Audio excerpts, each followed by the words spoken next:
भरत जी ने जब देखा एक परछाई, तो उन्होंने आसमान की तरफ देखा कि एक विशालकाय काया एक पर्वत को लेकर जा रही है।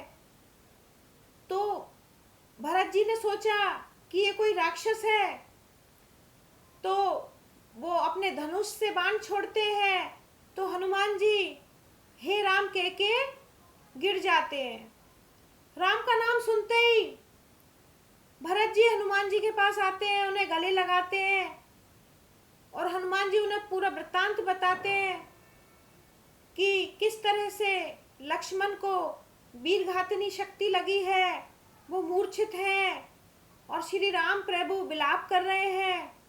तब भरत अपने आप को कोसता है कि मैंने आपको देरी कर दी, अड़चन डाल दी, व्यवधान डाला, मेरे भाई के प्राणों पे बनाई है और मेरे से ये कैसा कार्य हो गया। तो भरत जी कहते हैं कि हे हनुमान, मैं आपको मेरे बाण पर सवार करके और लंकापुरी तक पहुंचा दूं।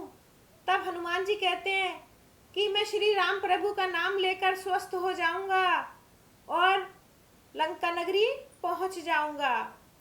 तो भरत हनुमान जी को विदा करते हैं और हनुमान जी आकाशगामी मार्ग से लंकापुरी की तरफ चलते हैं। उधर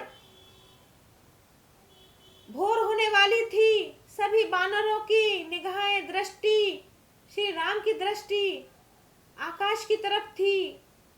सभी हनुमान जी का की प्रतीक्षा कर रहे थे।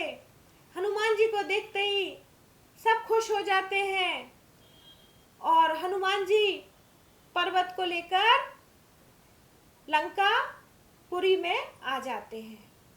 सुषेण वेद उस द्रोणगिरी पर्वत में से संजीवनी बूटी लेकर और लक्ष्मण जी का उपचार करते हैं। लक्ष्मण जी की मूर्छा टूट जाती है, तो श्री राम के शिविर में हर्षोल्लास की लहर छा जाती है, खुशी की लहर छा जाती है। जब ये समाचार रावण को मिला तो रावण चिंतित हो उठा, व्याकुल हुआ, बेचैन हुआ, उसकी चिंता बढ़ने लगी। तो वो अपने भाई कुंभकर्ण के पास जाता है, लेकिन कुंभकर्ण तो गहरी निद्रा में था। ढोल नगाड़े बजाए गए, राक्षस उसको जगाने का प्रयास करने लगे, लेकिन कुंभकर्ण तो करवट बदल बदल कर खर्राटे ले लेकर सो रहा था। उसे तो और आनंद आ रहा था, वो बड़ी गहरी निद्रा में था। अथक प्रयास करने के बाद भी कुंभकर्ण नहीं जागा। तब रावण ने उसके लिए स्वादिष्ट पकवान बनवाए कि वो पकवानों की खुशबू से, महक से जाग जाएगा। और ऐसा ही हुआ, जब स्वादिष्ट पकवान बनने लगे और उसकी महक, खुशबू कुंभकर्ण ने सूंघी, तो निद्रा में भी वो भोजन की खुशबू से उठ जाता है और कहता है कि किसने मेरी निद्रा भंग की है। अपने समक्ष रावण को देखकर पूछता है, तो रावण कहता है कि मैंने ही आपको जगाया है। और रावण पूरा वृत्तांत बताता है कि युद्ध छिड़ा हुआ है और युद्ध में अब आपकी आवश्यकता पड़ी है। तो जब कुंभकर्ण को ये मालूम चलता है कि युद्ध श्री राम प्रभु से लड़ा जा रहा है, तो कुंभकर्ण कहता है कि अरे मूर्ख रावण, तू जगत जननी को हर के लाया है, उनका हरण करके लाया है। तू ससम्मान सीता मैया को श्री राम प्रभु को सौंप दे। श्री राम प्रभु की शरण में ही हम सबका कल्याण है, भला होगा, हमारी नैया पार लगेगी। श्री राम प्रभु बड़े दयालु हैं, कृपालु हैं, वो तुझे क्षमा कर देंगे। लेकिन रावण को कुछ समझ में नहीं आ रहा। रावण क्योंकि अहंकार में, मद में डूबा हुआ था, विनाश काले विपरीतम बुद्धि उसको कुछ समझ में नहीं आ रहा था। तब रावण ने देखा कि ये तो कुंभकर्ण तो राम के गुण गा रहा है, उसके पक्ष में बातें कर रहा है, तब रावण मदिरा और मांस मदिरा का प्रबंध करता है। मांस मदिरा को देखकर कुंभकर्ण और उन पर टूट पड़ता है, खाने पीने लग जाता है, नशा करता है, मदिरा पान करता है, भोजन करता है और युद्ध भूमि के लिए चल पड़ता है। युद्ध भूमि में कुंभकर्ण को आता देखकर विभीषण ने उसके पास जाकर बोला कि मैंने भ्राता रावण को बहुत समझाया, पर मेरी एक नहीं सुनी, मेरा अनादर किया, मेरा अपमान किया,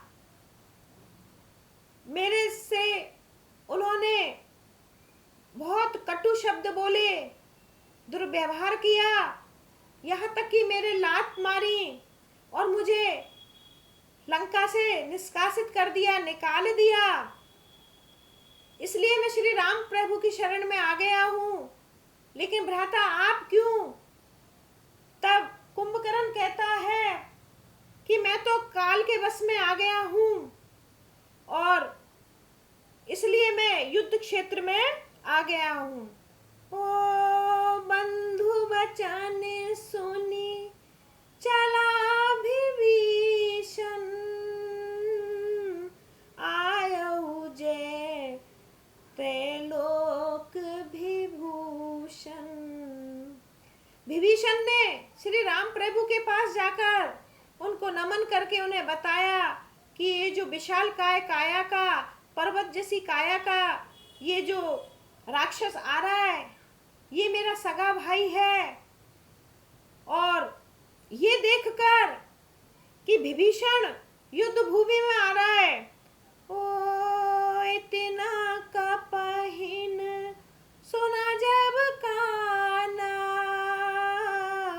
किल किलाए धाए बलवाना, लिए उठाए बेटा पर भूधर, कट कटाए डरही ताऊ पर।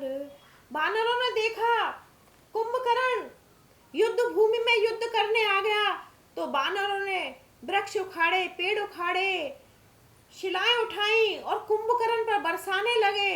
लेकिन कुंभकर्ण को तो आनंद आ रहा था, वो तो उन्हें गेंद की तरह लेकर इधर उधर फेंक रहा था और बानरों को मसल मसल कर खाने लगा और कहने लगा, आज तो आनंद आ गए, तरह तरह के रीछ बानर मुझे खाने को मिल रहे हैं।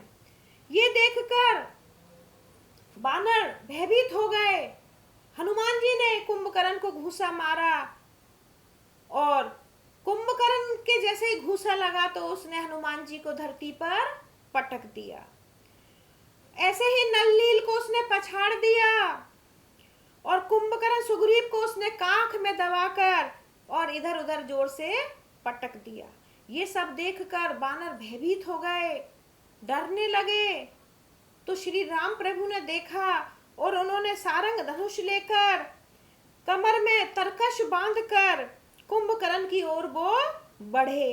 ओ पुनि धनु तानि कोप रघुनायक, छाड़े अति कराल बहुसायक। और श्री राम प्रभु ने कुंभकर्ण की तरफ बाण चलाया। निरंतर बाण चलाते रहे और बाण कुंभकर्ण के शरीर में से बाहर निकल जाते। ये देखकर श्री राम भी अचंभित रह गए। श्री राम प्रभु ने उसकी दोनों भुजाएं काट दी। दोनों भुजाएं कटने के उपरांत भी कुंभकर्ण शेर की भांति आगे बढ़ रहा था। ये देखकर सभी अचरज में पड़ गए। फिर श्री राम प्रभु ने उसके मुख में बाण मारा और उसकी गर्दन को अलग कर दिया। जैसे ही उसकी गर्दन अलग हुई, रावण देखकर बेचैन हुआ, व्याकुल हुआ, दुखी हुआ भ्राता के शोक में। लेकिन क्या करे, इधर वानर सेना में हर्षोल्लास मनने लगा, सभी हर्षित हुए। हे प्रियजनों, अगले प्रकरण में मैं आपको मेघनाद वध और रावण वध के बारे में बताऊंगी। तब तक के लिए जय श्री